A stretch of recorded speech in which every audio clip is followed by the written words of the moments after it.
اعتصمت باللہ الفتاح القابض اعوذ باللہ السمیع العلیم من الشیطان الرجیم بسم اللہ الرحمن الرحیم۔ ہم محو گفتگو ہیں احسان لا چینل کے پلیٹ فارم سے، اور آپ ہمیں جانتے ہیں، ہم ہیں احسان علی عارف ایڈووکیٹ۔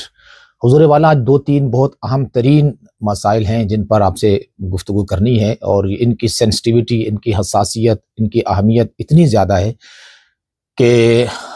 اسے بیان کرتے ہوئے ہم خود بھی ایک پراؤڈ فیل کر رہے ہیں، اور یقیناً آپ بھی جب سنیں گے تو آپ اس کی اہمیت سے یقیناً آگاہ ہوں گے۔ رومرز بہت ہیں، افواہیں بہت سرگرم ہیں، اور لوگ جو ہے وہ ایسی بے پر کی اڑاتے ہیں کہ پناہ خدا،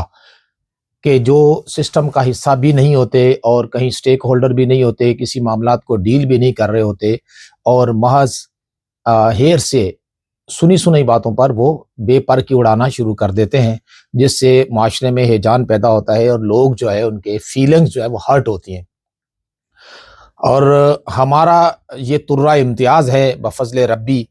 تحدیث نعمت کے طور پر ہم یہ عرض کرتے ہیں کہ ہم کوئی نہ تو لگی لپٹی رکھتے ہیں، نہ ہم بے پر کی اڑاتے ہیں، نہ ہانکتے ہیں، اور نہ ہم کوئی ایسی کمزور بات کرتے ہیں کہ جس میں وزن نہ ہو۔ حضور والا سب سے اہم ترین جو آج معاملہ ہے وہ ثانیہ مرید ہی ہے، اور ثانیہ مرید سے جڑے ہوئے دیگر عوامل ہیں جن کا تعلق ثانیہ مرید کے ساتھ ہے۔ یہ ثانیہ مرید ایسا کلنک کا ٹیکہ ہے جو صدیوں بھلایا نہ جائے گا، اور اس سے لگنے والے زخم اور اس سے اٹھنے والی ٹیسیں، خواہ وہ اپنوں کی ہوں یا بیگانوں کے دلوں کو چیر رہی ہوں، وہ اٹھتی رہیں گی۔ جس طرح کے فیض آباد کا ایک دھرنا ہوا تھا، اور وہ تاریخ کے صفحات پہ نقش ہو چکا ہے، اور آنے والے ایام میں بھی اسے ڈسکس کیا جاتا رہے گا۔ یوں ہی ثانیہ مرید کے اپنی بروٹیلٹی کے اعتبار سے، ظلم و ستم کی خون چکا داستان کے اعتبار سے، ریاستی جبر کے اعتبار سے، طاقت کے بے جا استعمال کے اعتبار سے، اور ریاستی قوت کے اظہار کے اعتبار سے، اور کیجویلٹی کے اعتبار سے، اور لوگوں کو تہس نہس کرنے کے اعتبار سے، شارع عام پر خون کی ندیاں بہانے کے اعتبار سے، اور پھر انسانیت کی تذلیل اور تحقیر کے اعتبار سے، اور پھر انسانیت سوز مظالم کے بعد شہید ہو جانے والے، جان کی بازی ہار جانے والے افراد کی جو ڈیڈ باڈیز ہیں، لاشیں ہیں، ان کو چھپا دینے کے اعتبار سے صدیوں یاد رکھا جائے گا، اور آنے والے دور میں محققین اس پر تحقیق بھی کریں گے، اور اسے تاریخ کے سیاہ باب کے طور پر یاد رکھیں گے۔ 90 دن گزر چکے ہیں، کامل 90 days has been passed، پورے 90 دن گزر چکے ہیں، 13 سے اکتوبر سے لے کر 13 دسمبر تک، اور آج 14 جنوری 2026 ہے۔ گزشتہ کل 90 دن پورے ہو چکے ہیں، لیکن حالات و واقعات میں کوئی مثبت بہت زیادہ نمایاں تبدیلی نظر نہیں آتی، بلکہ خوف کے سائے ہیں جو چھٹتے نہیں ہیں، اور ظلم و ستم کے پہاڑ ہیں جو توڑے جا رہے ہیں، اور ہیل و بہانوں سے غلامان مصطفیٰ عشاقان رسول پر زمین تنگ کی جا رہی ہے، ان کے گھروں میں رہنا محال کر دیا گیا ہے، اور ان کے کاروبار کی جگہ پر بیٹھ کر رزق حلال کمانے پر بھی قدغنیں لگا دی گئی ہیں۔ لیکن پھر بھی اس شہر خرابی میں غم عشق کے مارے زندہ ہیں۔ یہی بات بڑی بات ہے پیارے، کہ ہم اس مشکل حالات میں بھی الحمدللہ سینہ سپر ہو کر حق بیانی کرنے کی کوشش کر رہے ہیں، اور عدالتوں سے باہر لوگوں کی مدد کرنے کے لیے جو ہم سے بن پڑتا ہے، ہم صف اول میں رہ کر اپنا رول پلے کرنے کی کوشش کر رہے ہیں۔ آل دو موجودہ سیناریو، موجودہ حالات ایسے ہیں کہ حق بیانی کرنا گویا کہ اپنی لیے مشکلات کو دعوت دینا ہے، لیکن ہم اللہ رب العالمین اور نبی رحمت صلی اللہ علیہ وآلہ وسلم کے بھروسے پر حق بیانی کر رہے ہیں، اور توفیق ایزدی سے جب تک جسم میں جان باقی ہے انشاءاللہ کرتے رہیں گے۔ اللہ رسول ہمارے بھی محافظ ہیں، اور یقیناً آپ کے بھی وہی محافظ ہیں۔ کیسے سرکاروں کا بندہ ہوں رضا، بول بالے ہیں میری سرکاروں کے۔ تو حضور مہربانی فرمائیں گے, ہمارے بزرگ مہربانی فرمائیں گے, تو انشاءاللہ وہ وقت دور نہیں جب ظلم کی سیاہ رات چھٹ جائے گی اور پھر سے نوید صبح ہوگی اور صبح سحر کے سویرے طلوع ہوں گے. حضور والا سب سے اہم مسئلہ جس پر ہم نے آج بات کرنی ہے وہ ہے جامع مسجد رحمت للعالمین کے کھلنے کے حوالے سے. اس بارے میں لوگوں نے اتنی بے پرکی اڑائی ہیں کہ پناہ خدا. ہم نے یہ ریٹ فائل کی تھی مسجد کھلنے کے حوالے سے 15/10/2025 کو. 13 کو ثانیہ مرید کے ہوتا ہے اور ٹھیک 2 دن بعد ہم 15 تاریخ کو یہ rate Lahore high court Lahore میں فائل کر دیتے ہیں کہ مسجد کو جو بند کیا گیا ہے اللیگل ہے, غیر قانونی ہے, لوگوں کو مذہبی رسومات کی ادائیگی سے نہیں روکا جا سکتا, اور مسجد اور مدرسہ جو ہے یہ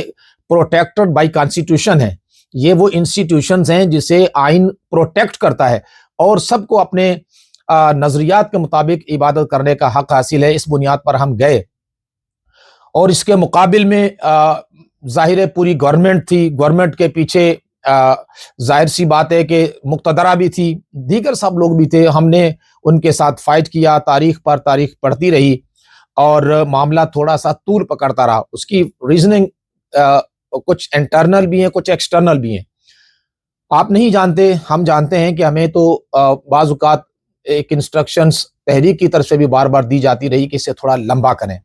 ہم وقت آنے پر وہ بیان بھی کر دیں گے,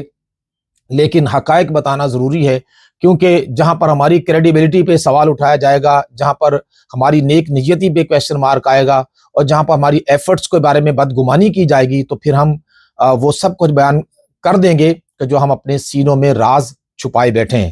تو ہمیں یہ بھی کہا جاتا رہا, پھر یہ بھی کہا جاتا رہا اپنوں کی طرف سے کہ اسے واپس لے لیں, مگر ہم نے سٹینڈ کیا کہ ہم کسی اور کے لیے نہیں, خانہ خدا کے لیے الحمدللہ کھڑے ہوئے ہیں. اور یہی مسجد 2018 میں بھی بفضل ربی ہم ہی نے کھلوائی تھی اور میں نے ریٹ فائل کی تھی, جس پر 2018 میں یہ مسجد الحمدللہ کھل گئی تھی, اصل انتظامیہ کے حوالے ہو گئی تھی, اور وہی فیصلہ ہم ساتھ لگا کر اب کی بار بھی ہم نے آئینی درخواست دائر کی تھی. مگر حالات 2018 والے نہیں ہیں, نہ یہ 2021 والے حالات ہیں, یہ 2026 والے اور 25-26 والے حالات ہیں. یہ حالات ٹوٹلی ڈیفرنٹ ہے. آپ گورنمنٹ فنکشنریز کا مزاج آپ کے بارے میں بالکل الٹ ہے, ڈیفرنٹ ہے, ڈیفرنٹ اینگل سے سوچا جا رہا ہے. اور مسجد رحمت اللہ عالمین کے جو کسٹوڈینز ہیں, جو ان کو سنبھالنے والے, ان کے بارے میں انتہائی نیگیٹو اپروچ کے ساتھ بات سوچی جاتی ہے, اور پھر اس میں تمام ادارے ایک پیج پر ہیں. اور انفارچونیٹلی کہ جو تحریک مسجد کے کسٹوڈینز ہیں وہ آئسولیشن میں ہیں, وہ تنہائی کا شکار ہے, یا پھر وہ کسی انجانے خوف اور ڈر کا شکار ہو کر کے وہ کھل کر بات کر ہی نہیں رہے. اور اس پر ساری دنیا ورتائے حیرت میں ہے کہ وہ تحریک, وہ تنظیم کہ جو بولڈ ہونے کے اعتبار سے اپنی مثال نہیں رکھتی تھی, جو قوت, جرت اور بہادری کے اعتبار سے جن کی مثالیں دی جاتی تھیں, آج وہ اس حد تک خاموشی اور اس حد تک چپ کا شکار کیوں ہے؟ اس پر اپنے بھی پریشان ہیں اور بیگانے بھی. لیکن اس کے باوجود ہم نے اپنا سفر جاری رکھا اور بحمد تعالیٰ 5/12/2025 کو ایک ڈائریکشن ہو گئی گورنمنٹ آف پنجاب کو کہ وہ اس مسئلے میں فریش رپورٹس سیک کرے from the agencies, from the concern quarters. کیونکہ جو گورنمنٹ لیول ادر سائڈ سے ریسپونڈنٹس تھے وہ یہ کہتے تھے آ کے آنیبل لاہور ہائی کورٹ لاہور میں کہ جناب یہ مسجد ایز اے لانچنگ پیڈ استعمال ہوتی ہے. ان کا ایک لگا لپٹا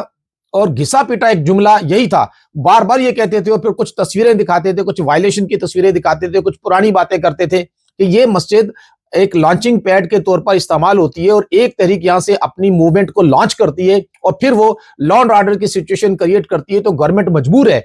for the public peace and tranquillity, for دا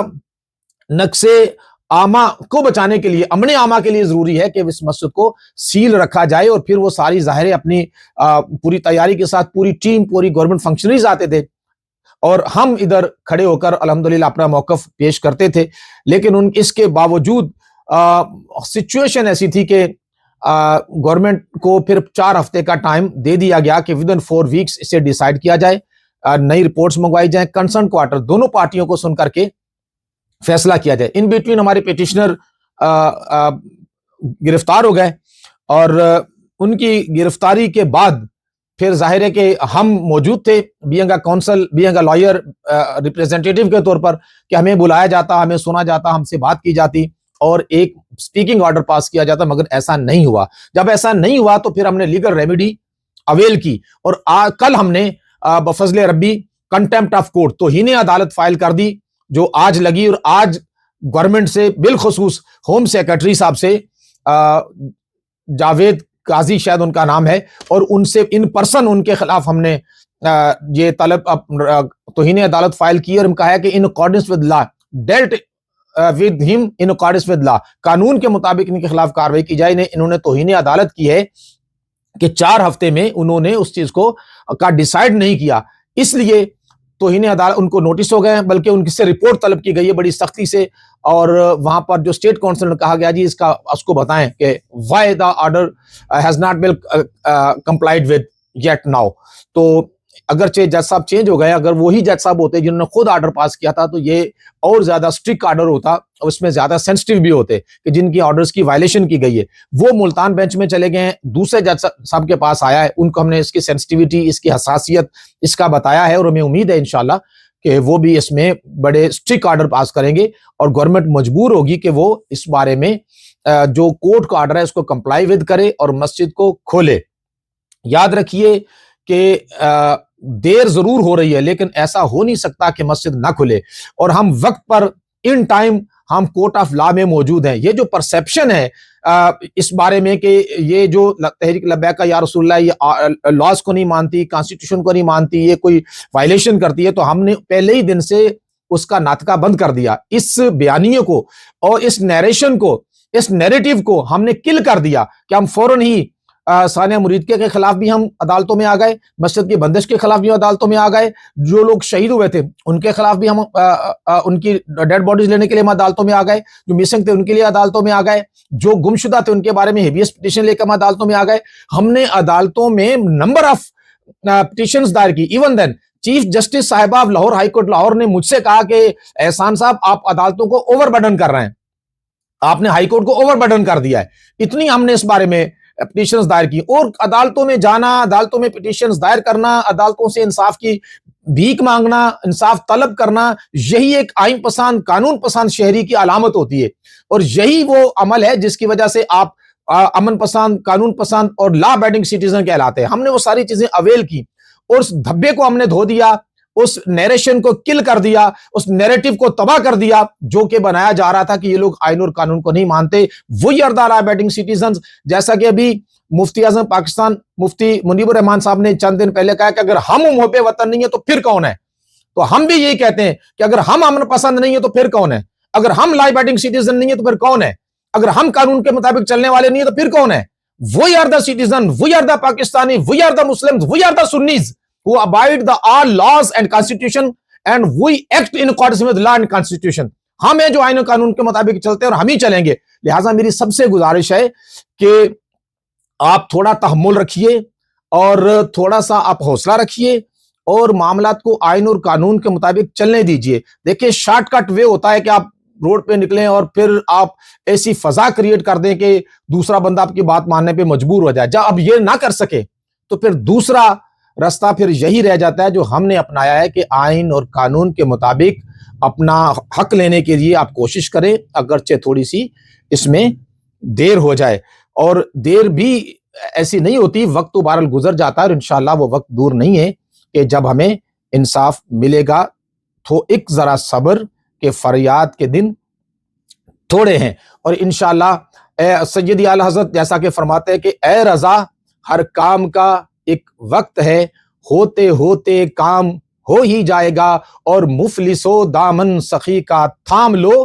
دل کو بھی آرام ہو ہی جائے گا۔ آئیے دامن مصطفیٰ سے وابستہ ہو جائیے، اور نبی رحمت صلی اللہ علیہ وآلہ وسلم کا دامن کرم مضبوطی سے تھام لیجئے۔ انشاءاللہ اسی میں دنیا کی فلاح ہے اور آخرت کی کامیابی بھی اسی میں ہے۔ ہنستے مسکراتے رہیں۔ اللہ حافظ۔